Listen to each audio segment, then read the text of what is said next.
Effective January 1st, 2017, stricter federal rules regulate how medically important antibiotics, medications that are important for treating human disease, can be administered to animals in feed and drinking water. During the American Sheep Industry's annual convention in Denver, veterinarians like Dr. Cindy Wolf spoke to sheep producers about the new Veterinary Feed Directive, or VFD.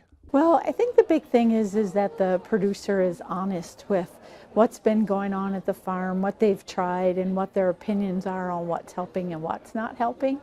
And then the two can work together. And unfortunately, because sheep are not a major aspect of most practices, the producers should foster that relationship with their veterinarian, and then there are some really good resource tools to help bring those veterinarians up to speed. Some are mentors that are out there as far as prominent practices that write a lot on the web or have good web pages.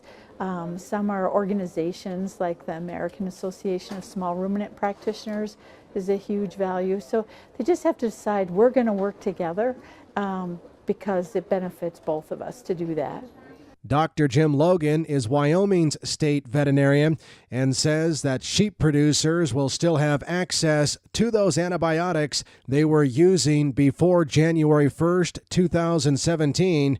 They'll now just have to have a veterinarian client-patient relationship. Basically, the drugs that we have always used will still be available, but through this directive, many of them will require a feed directive written by a veterinarian with whom the producer has a valid veterinarian client-patient relationship. And in essence, what that means is that the veterinarian has to be licensed in the state where he is writing the feed directive. He has to be familiar with the operation that he's writing it for and has to have seen the livestock and worked with that producer. Over time. So it's not a situation where a veterinarian who might work for a feed company or a drug company in another state and has never even been to your operation, you can't call him and say, I need to get such and such a product, and he'll say, fine, I'll send you a feed directive. It's got to be a local veterinarian or at least a state licensed veterinarian who is familiar with your operation.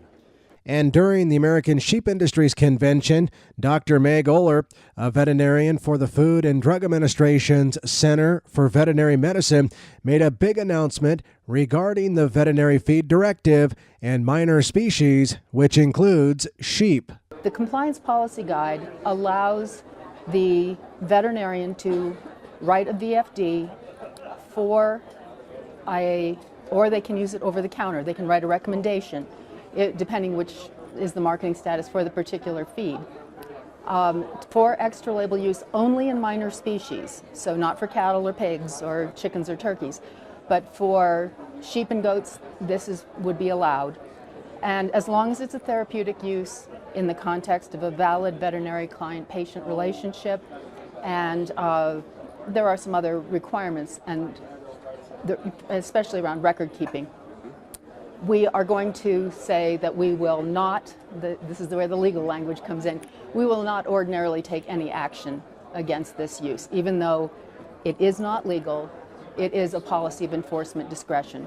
So that CPG spells out very clearly what the veterinarian needs to do, what the producer needs to do, and what the feed mill needs to do in the case of over-the-counter drugs and veterinary feed directive drugs in medicated feeds. And because of the commitment by the American Sheep Industry Association, U.S. sheep producers are as educated on the new Veterinary Feed Directive as other segments in the U.S. livestock industry. I'm Russell Nemitz reporting.